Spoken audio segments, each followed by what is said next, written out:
Good morning. Welcome to December 10th. It's the 10th day of Flossmas. My name's Geraldine.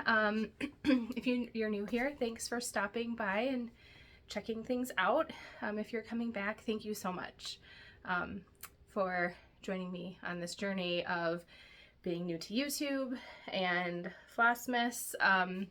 So far, so good with the daily videos. There's been a few nights where it feels a little bit extra, but I think overall it's been good. It's really been a great way to kind of work out the kinks of editing, and yeah, it's great. So this is my channel about all things crafty, mainly cross stitch, knitting, quilting, maybe at some point. Yeah. I also want to thank someone. I have a new subscriber making things with string. She gave me a shout out on her floss tube, knitting tube. She is also participating in the Evertote countdown. She is doing she has the booklet and she's doing her own colorway. So it's super fun to see the colorways that, I love our colorway and the surprises every day, but it's super fun to see other variations of the pattern. And she looks like she's relatively new as well. We have about the same number of subscribers, and it's just fun to make a connection with someone who also loves both cross stitch and knitting. So I will link her in the description box down below if you are interested in checking her out. Yeah. So I opened my Evertotes holiday countdown this morning. I couldn't wait for the gnome clue to come out, so I'm gonna put that here. Good morning. So it's about 8:15 and I decided to open my Evertote holiday countdown now. I was going to wait until the next gnome clue from Imagine Landscapes came out in case I had a package to open, and I just couldn't help myself. I'm so excited to see what the next color is. It was hard again last night not to run upstairs right away and see what the next color was. So whoopsie, sorry about that. You can see the stitching that I did yesterday, fairly simple. I did miscount, like I got all the way to the end and I was one too far over, and I realized like I miscounted down here, so I had to pull all the way back, but it still was a pretty quick, simple stitch. I got they're a little hard to see, my little pop of white in each of those circles. Yeah, so I'm excited to see what today brings. And let's see. These are the colors so far. And then we're ready to move over to the back today. So I did a little bit of counting, and it does look like the numbers, it seems like we didn't do 734 green, but maybe that's how many were there. I don't know. I did not count those ones, but this was 117 stitches, and that's what the booklet has for Creme Fraiche. So I don't know if we're done with the holiday punch and the Tannenbaum. Those seem like pretty high numbers for what we stitched, but I guess we'll have to see. Oh, whoopsie. Well, here's our first surprise, some peppermints in day 10. Okay. Oh, I gotta make sure I have it turned the right way here. There we go. Sorry about the crinkles. I did cut it to try to make it easier. Here's the pattern. The back is a secret. Oh, it's another red. This one is called Rudolph.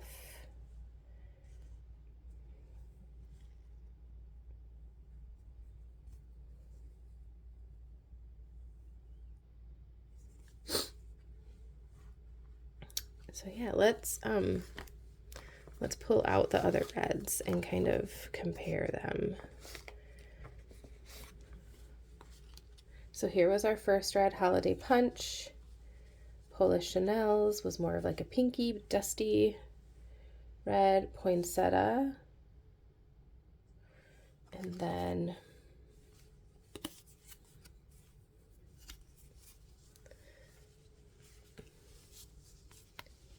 here is Rudolph.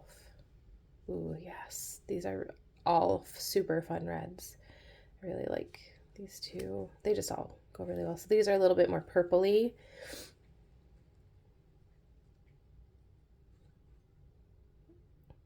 So good. All right. So the card today just says, enjoy your sweets. So there's more stitching up here in this band. Let me see if I can bring it a little closer. So today there is a diamond that goes inside, kind of around these X's with the Rudolph color. The birds are the ones that are facing each other are getting like, I don't even know what to call it. A little connector thing. They're getting red. Oh no, that's a different color. The birds are getting beaks that are red. And I don't think we have that color yet. I wonder if that's another misprint, because I don't recognize that symbol. We'll look at the book in a second. And then this band down here, in between these little white things, are little diamond shapes. Like they're like diamond shaped. They look like flowers, and then there's like leaves that come off of them. Is that Tannenbaum? No, that's not Tannenbaum. And it's not Grinch. Hold on a second. Let me look at the book. See if I can find the symbol. I think it might be Tannenbaum. It's just really hard to see the symbol because there's none that really look like it. So I'll show you in the book. There's this symbol. The rest are like not really the same shape, right? Like I don't see any that kind of have that pointed diamond shape. Not diamond, but you know, like a diamond on the top.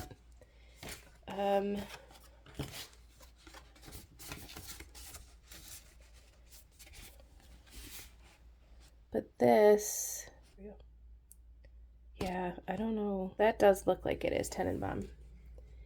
It's just super tiny because the chart is pretty tiny. It's, let's do some investigating. So I'm going to pull out day one's chart. It is the same symbol. It's just really hard. It's just really hard to see. So I'll give you it's just tiny, and I don't need glasses, but I need glasses, right? Like it can function without them. Clearly not read cross stitch charts though. Definitely couldn't stitch without them. Please focus.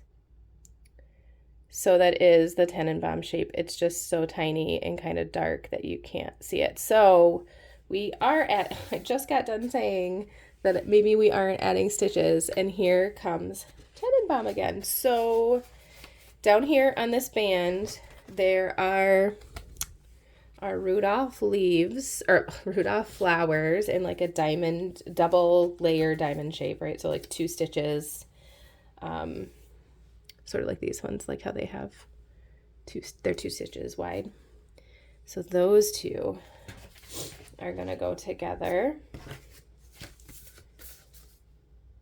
And then the Tannenbaum actually is like the little, so this is a tree then, that would make sense. So the little tree here, and then the birds have red feet and red beaks. Yeah, and then at the small points of the, well, I guess at both. So at every junction, there's the little flower, and then the leaves come off in the middle. So the white is like the stem part of it. All right, there's some fun stitching, and we get to use two colors today. There's a fair amount of stitching. The ones up here will be quick because it's really just a single diamond shape in the middle of the X. And then these trees here will be fairly straightforward, throwing the beaks and the feet. And then this band is where I'll spend most of my time. So not like a crazy amount of stitching, but it's a good Saturday amount. I did like that yesterday's was a little bit shorter. For my Imagine Landscapes, yesterday, I think I talked about this, was the beard. So here is my gnome beard. I don't even remember what the right side is now. I did block it. He's still a little crooked, but he'll sew on well.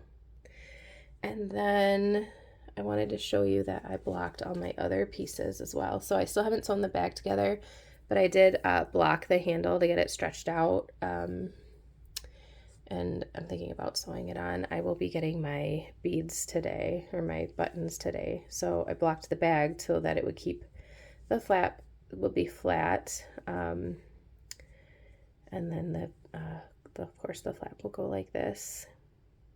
And then I bought a little star button to put here with a little loop. So it's probably good that I left this because I think I can like use this for the loop and then weave in the end. So that's really fun. And then this took a little bit of work actually, even after like I soaked it. I had to really kind of groom the frizzies. So these are a little less crazy now that they're blocked. I might go in and I trimmed the pieces before I pulled the yarn, and so I think some got pulled a little more than others before I separated all the fibers. So I want to go in and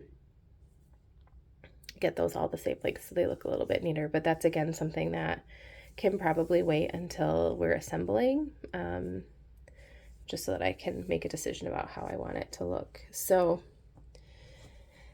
And then what I'm hoping is happening today, we'll see. Maybe we won't get a clue till tomorrow. That is my progress today. I will come back when I have a chance, a break from decorating after we get the clue today for Imagine Landscapes if there's something to open. And then I have a little special treat planned as well that is non-stitching related. So I will tell you more about that later. Okay, so super fun. Sorry about the rambling a little bit. I don't know how much, I thought about cutting it out. I think I'm gonna try and keep as much there as possible, or that makes sense, because as I was not struggling, but as I was like thinking through the pattern, maybe that will be helpful to others as well, right? That you know, kind of working through making sense of the pattern. So yeah, I did get my gnome clue this morning after I got my Christmas tree up. So I have had my Christmas tree for 16 years. We bought it at Michael's on Thanksgiving Eve. I think it's the only time I've ever gone out on Thanksgiving to go shopping. I don't really like to do that in general, and I don't anymore because I just feel like it's a time that people shouldn't have to be working. But anyways, I did. It was, I'll put a picture, probably show pictures tomorrow when it's all done. But anyways, it's a pre-lit tree. It had lots, it was the tree that we liked the best. My husband is fairly picky about Christmas trees. But it had a bunch of like glitter flocking on it. That we the first year like picked off a lot with our hands, and then over the years it's kind of just worn off, and so there's barely any glitter on it anymore, which is good. And I would say for at least the past maybe 8 years, when we've put up the tree, I've had to run to Hobby Lobby and buy more lights, and so we were just like filling in over top of the lights that were burnt out. And so last year I like had enough, and I went and purchased lights, and I don't remember now, I'd have to look if they're LED or incandescent. I think I might have gone with like a warm LED light because they look a little bit like not as yellow, but they're not like that blue LED color. And so I like didn't just restring like over top. I sat and pulled and used the wire cutters and got like all of the dead lights off of the tree, and then restrung it. We put it away, of course, last year, and I put it all together this morning and plugged them all in, and they all worked. So it's been the first year in at least 8, if not more years, that we haven't struggled with the Christmas tree getting it lit. So I'm super excited. I did, instead of buying like lights from Hobby Lobby, which there's probably nothing wrong with, and I don't know if it's because it's the incandescent versus the LED, but I went to Lowe's, and I got good lights. I have no idea what I bought, but I bought like I spent some money on the lights for the tree, and so I don't know if that paid off. We'll see. I'm wondering if that's kind of part of the reason why they're still working. So yeah, I got the lights on, and then I wanted to come up and film before I get more into decorating. So I think my plan is to show like some pictures or videos of our decorations tomorrow, so stay tuned for that. I'm gonna open the gnome first. So my Imagine Landscapes gnome knit along that I am doing. Look away if you haven't looked at your clue yet, or come back after you've looked at your clue for today. So this is a bonus pattern. She did this last year too. I think last year's bonus pattern was like knit bowl holder, yarn holder things. So they're like little stretchy bowls that you put your cakes in, and then like it keeps it from unraveling.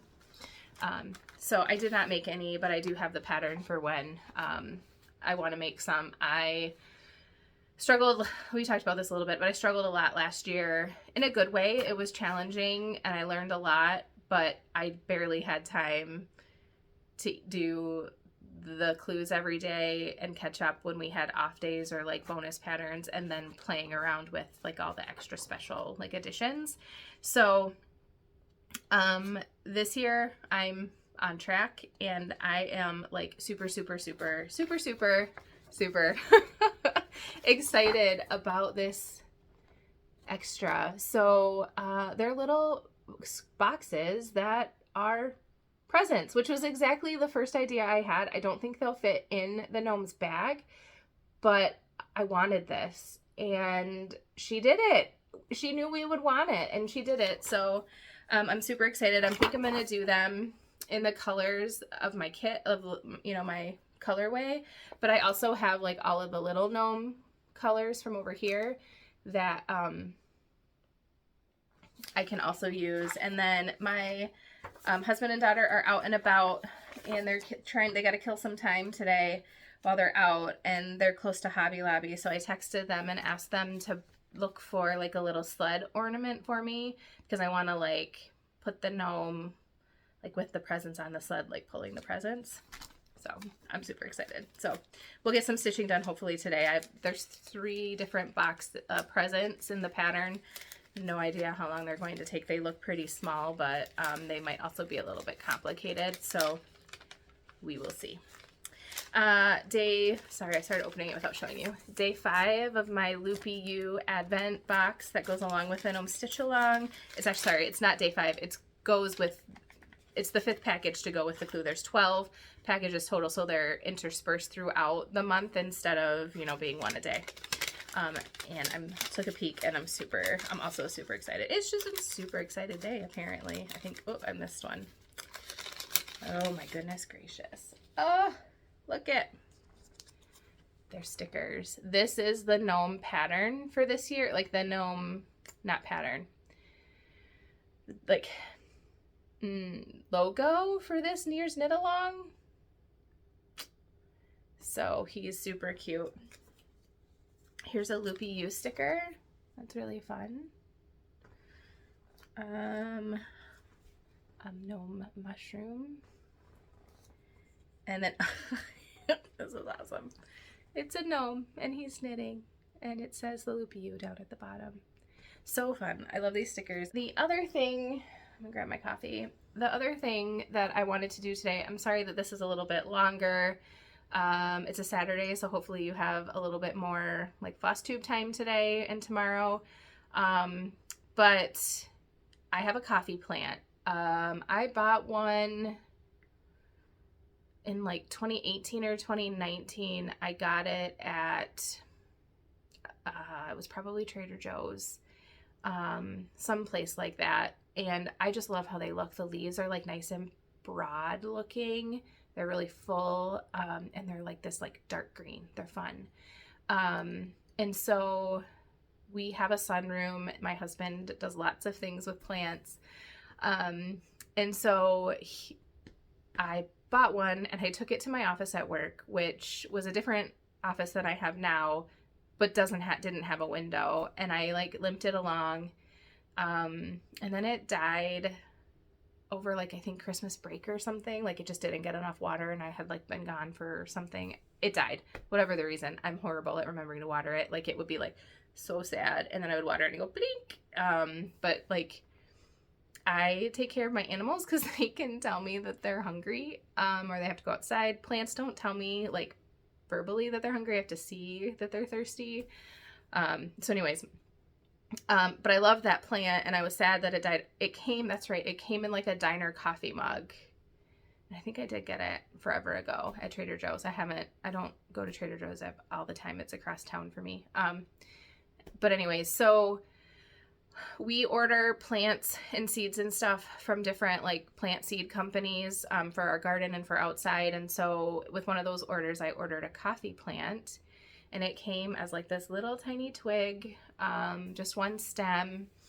And that was, I think, in 2020 when we ordered like our big, we built a garden in 2020, like had the plans to do this pre-pandemic when everyone decided they were going to garden. And so it came and was just like a little baby. And so it's 2 years old now. Last year in the winter, it bloomed. And we just got like maybe like 3 or 4, maybe 5 coffee cherries off of it. So I didn't do anything with them. This year we took it outside.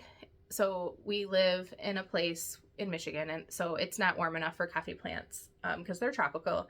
So in the summer it's warm and good for them. In the winter, it's not so much. So we took it out after the frost when we take all of our other plants, house plants that can go outside, out, and it loved it out there. It got like nice and big and full. It bloomed like in 2 chunks or 2 session like groupings, like last January or February, I think it was. And so now finally the beans are red and beautiful. I think we might have actually left them on a little bit too long. I'll talk about that in the video, but last night I showed you my plant. I like pulled all the beans that were ready. There's a few that are still green from like that second bloom. And then we're gonna try to make coffee. I might have enough for like a half a pot. So my plan is to hopefully get them dried, and the husks peeled off, like the inside husks off, before New Year's. And then when we're with our good friends who love coffee over New Year's, I want to make a pot. So I don't know, my husband knows a lot about plants, and like I've learned a little bit from time, right? Like you can't take a seed from an apple that you get from the store and expect the same apple, because that is not genetically the same as the apple trees. So like, for example, apple trees, they grow, like to get the different varieties, they graft them so that you take a piece from an apple tree with apples that you like and you put it on another apple tree, and then it grows the apples that you want. But when it gets the seeds get fertilized, it changes the genetics, and so you're not always going to get the same apple that it came from. That's like the short version of the science behind it. So he is not convinced that, like, because I just got like a coffee plant from, I think it might have been Territorial Seed Company, don't 100% remember, or Gurney's maybe. So like I didn't like buy an Arabica or like a special like subspecies of an Arabica coffee plant. Like maybe I did, maybe I didn't, I don't know. I just bought the coffee plant that they had. So moral of the story is he's convinced it's like going to be like a coffee plant bred for looks, or like they just literally took a coffee and bean and planted it without. So we'll see. That's assuming that all of this works out, that they dry well and they don't mold, and then that I can roast them. I've never roasted coffee beans before, so that's assuming that I can roast them without burning them or scorching them or whatever. Yeah, so we'll see. But I'll bring you along, and I'll insert like my first steps here, and then, you know, I think a week or two from now we'll be ready to do the next step. It'll just depend on how long it takes the beans to dry out. So you can check that out here.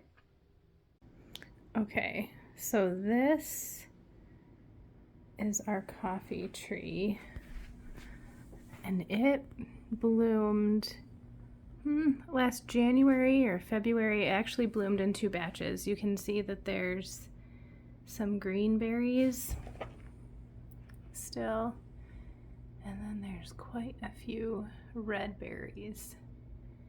So I have never harvested. This is the first substantial harvest. Last year it did the same thing and we just got a few coffee beans. It wasn't enough to do anything with. So I'm gonna pick these and see how many we have that are ready. Okay, so this is about half of the quantity that I got from the tree. There's a few green ones still left on there.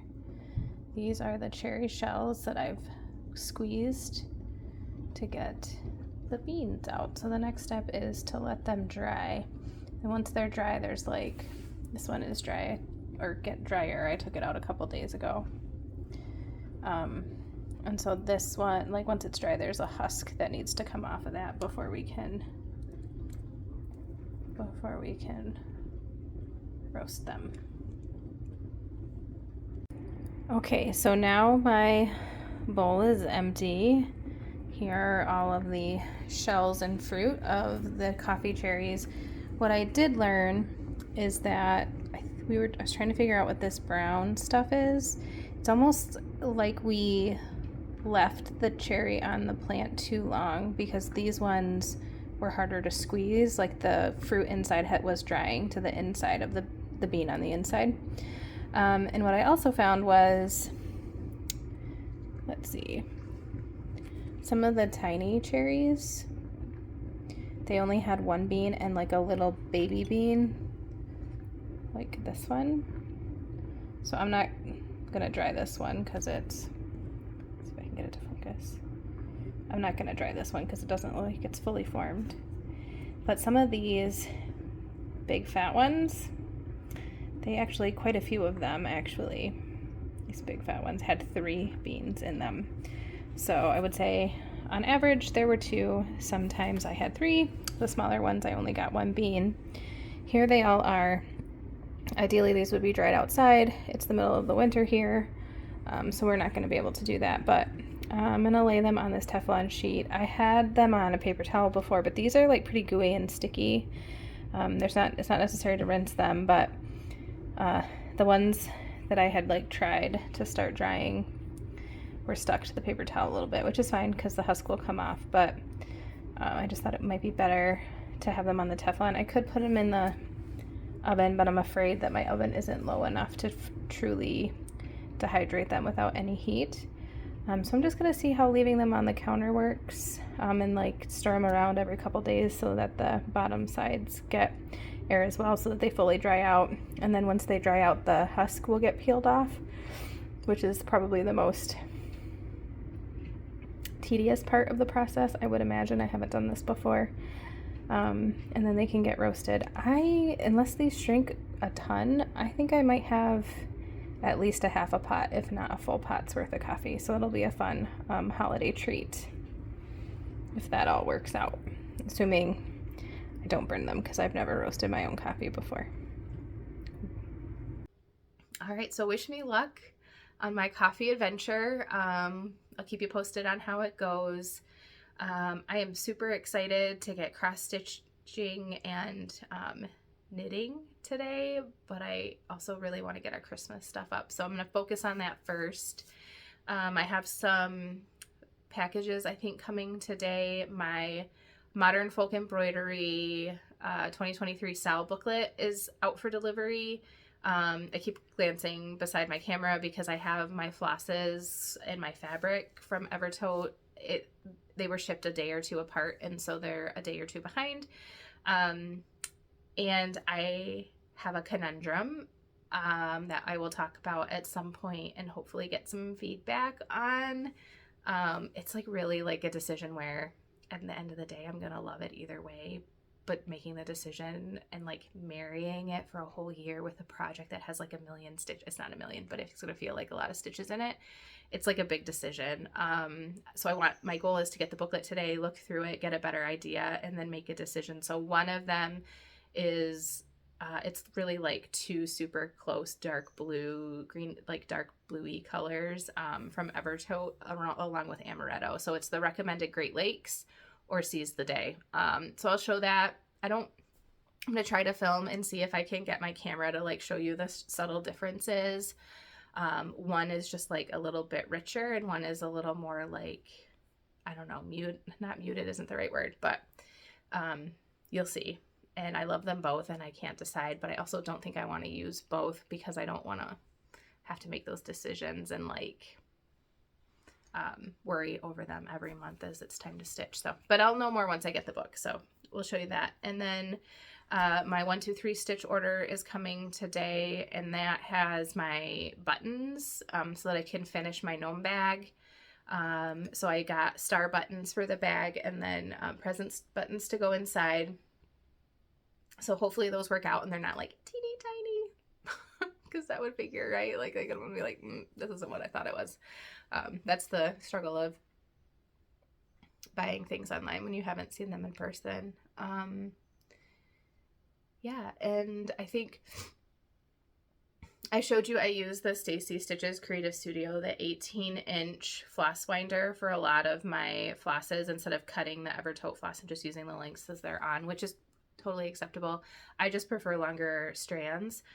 But when I've been stitching with 40 count lately, like on my countdown, I've been finding them a little bit maybe too long.